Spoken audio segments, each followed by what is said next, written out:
Capítulo tercero. Diagnóstico.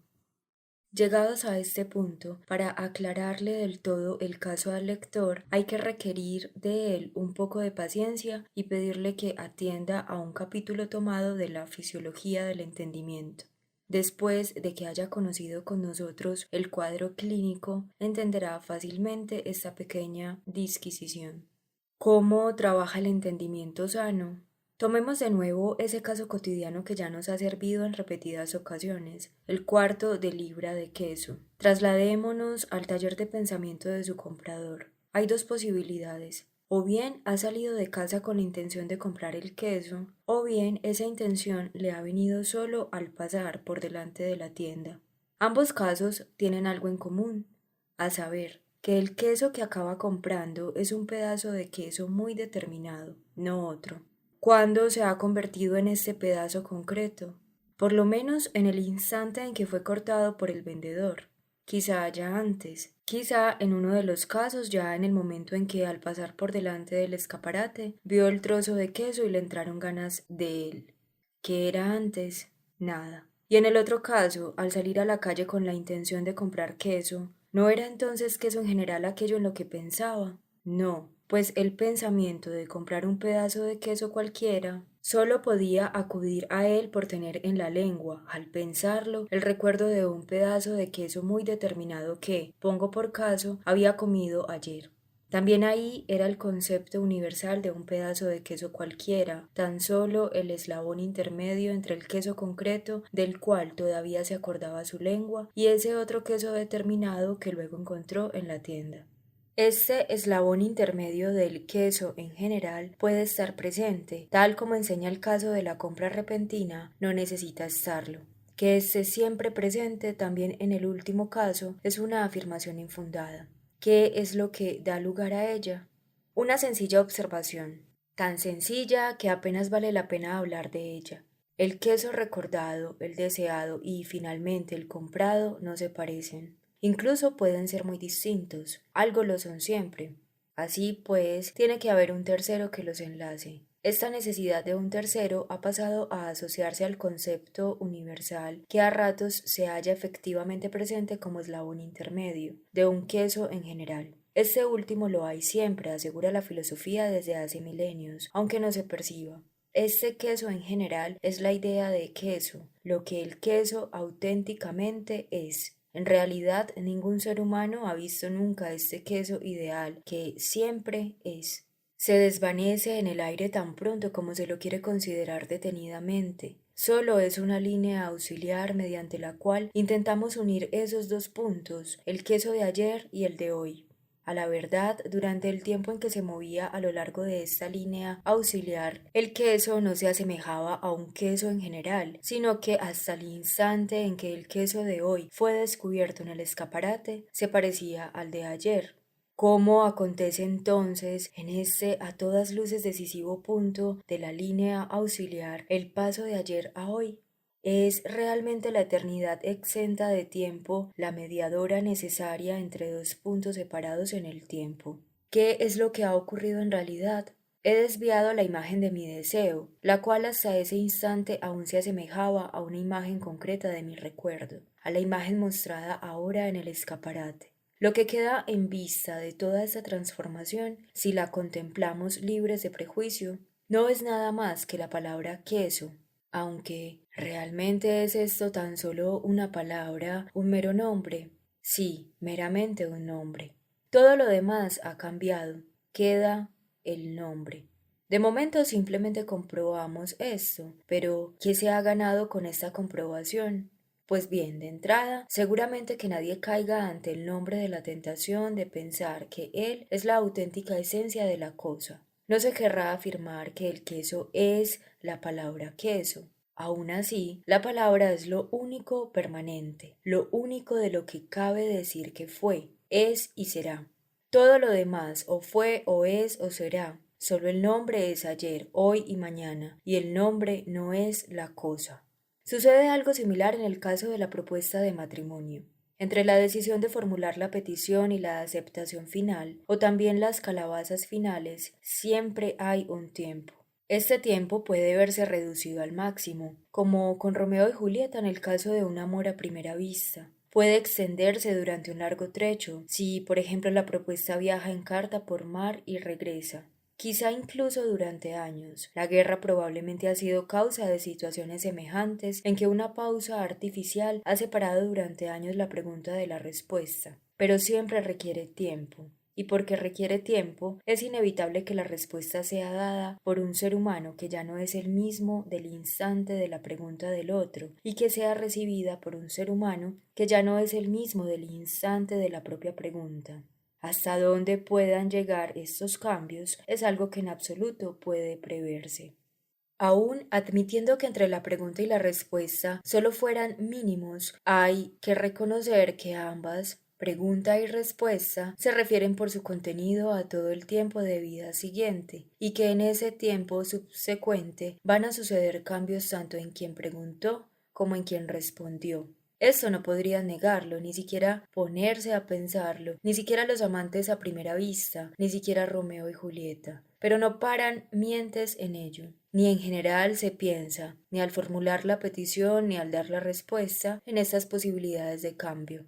Uno se atiene a lo duradero. ¿Y qué es esto duradero? Contemplado sin ningún prejuicio, de nuevo no es otra cosa sino el nombre. En este caso, por tanto, los nombres propios de ambos. Así es como los nombres propios suelen ser también realmente esa primera palabra en que se resuelve la tensión del juego de pregunta y respuesta. Realmente son para ellos la única garantía de que el mañana va a estar unido al hoy y de que en este hoy va a desembocar realmente el ayer íntegro de esas dos criaturas humanas hasta entonces separadas. Pero de nuevo son meramente nombres. Nadie pretenderá afirmar que ellos dos son sus nombres. La pregunta ¿qué eres? O sea, la pregunta ¿qué es? La pregunta por la esencia no ha sido hecha. Esta pregunta se ha vuelto superflua por causa de la respuesta a la pregunta ¿quién eres? Pregunta que no ha sido expresamente formulada por causa del nombre. Tal pregunta no ha aparecido.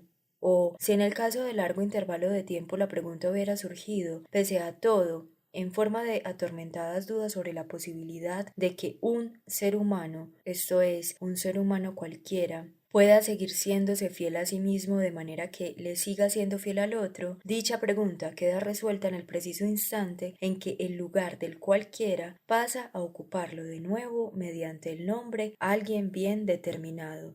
El nombre no es la esencia, es otra cosa, es tan permanente, empero, como debería serlo la esencia, y solamente con su permanencia, no con la permanencia de una esencia, es con lo que se preocupa el sano sentido común en su obrar. También es similar el caso de la sentencia judicial. Está comprobado sin lugar a dudas que el acusado es culpable. El delito se halla en el pasado, acaso muy atrás en el tiempo. La sentencia va a decretar una pena que prolonga el castigo hasta un futuro lejano. No solo el criminal puede haber cambiado ya en el espacio de tiempo entre el delito y la sentencia, y aún cambiará casi con toda certeza, para bien o para mal, durante el periodo de cumplimiento de la pena, sino que el propio crimen puede en este tiempo adquirir otro aspecto.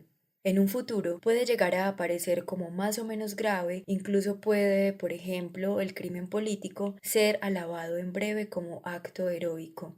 La sentencia no necesita preocuparse por todas estas posibilidades, se atiene a la designación del crimen suministrada por el derecho vigente. Este nombre del crimen es lo determinante para ella. Mientras el crimen no haya cambiado de nombre, mientras la infracción infame no se haya convertido por la variación de la situación general en inmortal empresa, mientras tanto continúa su juicio en vigor. Todo depende aquí una vez más del nombre. El crimen no es su designación. Nadie iba a ser tan insensato como para afirmar semejante cosa. Nunca hasta ahora una acción ha sido simplemente robo. Cada hecho real es tan complicado como narrarlo podría la compasión del poeta versado en el corazón de los hombres. La acción no es su designación, pero es enjuiciada sobre la base de su designación. Por mucho que quiera cambiar su aspecto, en tanto no haya cambiado de nombre, continuará siendo para la sentencia lo que era. El nombre del delito enlaza en una unidad el periodo de tiempo entre el acontecimiento y su enjuiciamiento, y más allá hasta el final de la condena. Claro está que aquí sí que se echa de ver una diferencia respecto de los dos casos discutidos anteriormente.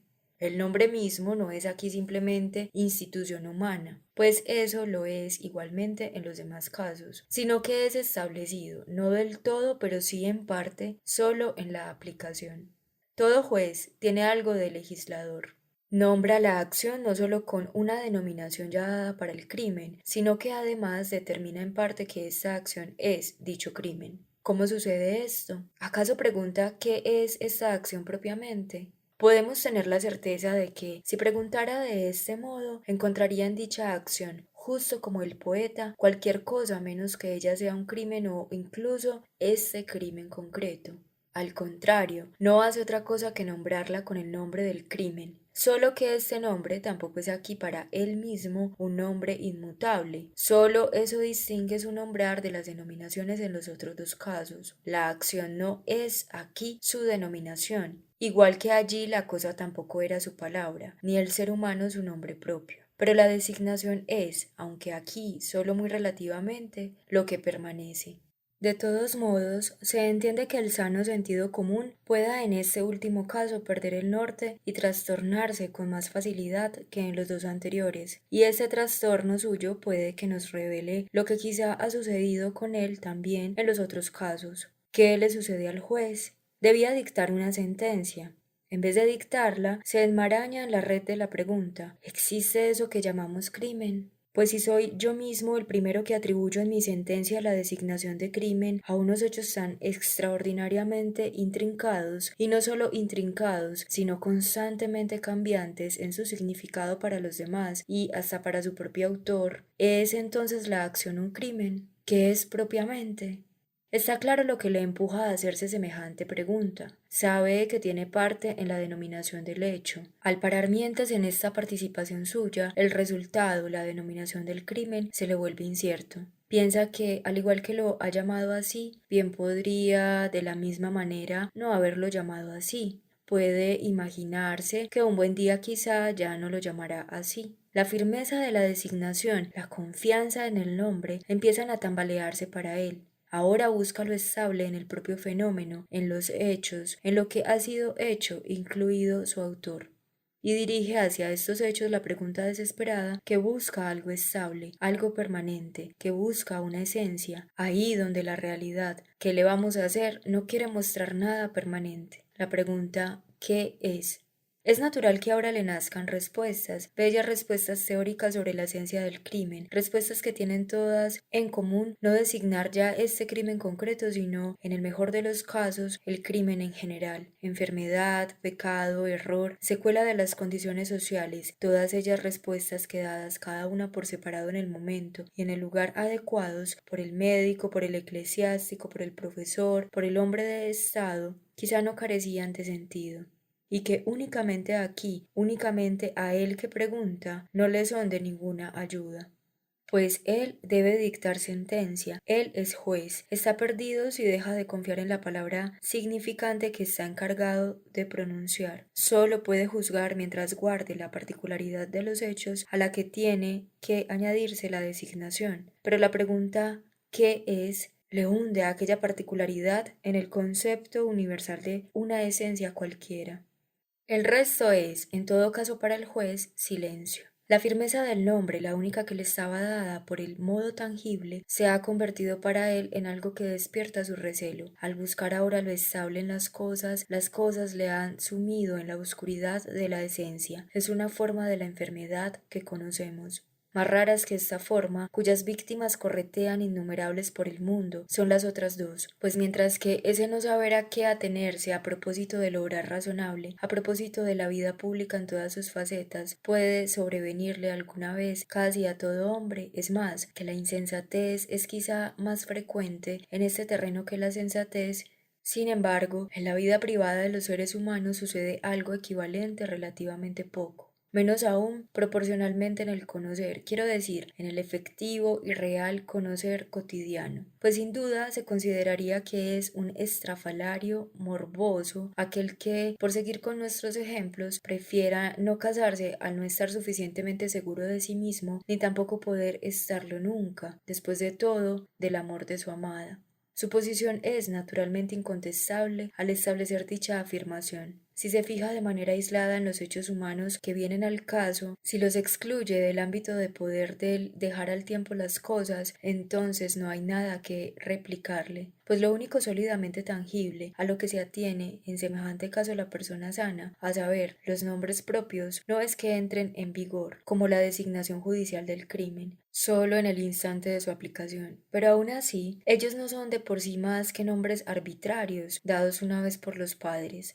¿Qué seguridad le van a ofrecer? Como queda dicho, si piensa así es irrefutable, pues no ha hecho otra cosa más que formular la pregunta ¿qué es? A propósito del hombre, y la respuesta igual da su tenor, ya sea éste la maravilla de la creación o la quinta esencia del polvo, en cualquier caso ha desvanecido al hombre real, que es él y que es su amada, convirtiéndolo en un fantasma, que lo haya convertido en un fantasma del cielo o del infierno, no le importa.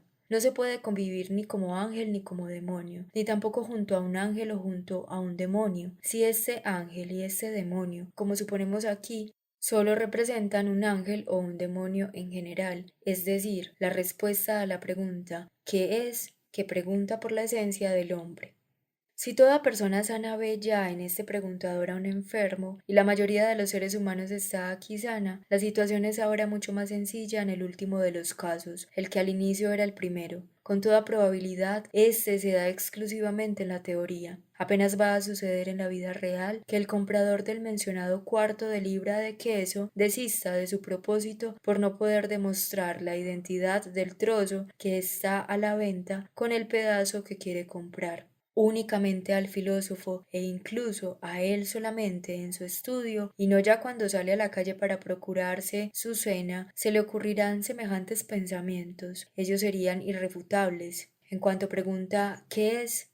Ya no existe el queso, y por lo que hace al nombre, pues bien, sencillamente surgió una vez, otras personas llaman a esta cosa de manera distinta. No obstante, ese mismo filósofo que no compraría el queso porque queso se dice en francés fromage, y porque en consecuencia aquella cosa no es queso. A este filósofo, decimos, le correspondería estar en esa casa donde el conjunto de sus habitantes, el personal sanitario aparte, son filósofos. Tanto en una ocasión como en la otra, el cuadro clínico es, de todos modos, el mismo. Justo en el último caso, que apenas se da en la realidad, puede ser teóricamente contemplado en estado puro, y ya se puede presumir que también los casos que aparecen en la realidad no carecen por completo de relación con aquel teórico caso de escuela. Todos ellos tienen en común la inversión del procedimiento natural, mientras que el sano sentido común se conforma con la estabilidad de los nombres, sean estos palabras, nombres propios o designaciones, y les concede a las cosas, a las vivencias y a los acontecimientos su libertad indudable. El que ha enfermado se desentiende de los nombres como de algo sin valor y retiene las cosas, vivencias y acontecimientos para preguntarles por su ¿qué es? Claro está que así tiene que convertirse a través de esa oscura respuesta que obtiene y que todo lo iguala en alguien que duda y desespera. Y aún es afortunado si, como nuestro paciente, todavía tiene fuerzas para rechazar al menos la cacareada charlatanería que promete curar la duda mediante una duda fundada en los con mayor motivo, en los pues precisamente, en los como si para rechazarla como una inútil intensificación de sus penas. Pero, ¿qué vamos a hacer ahora?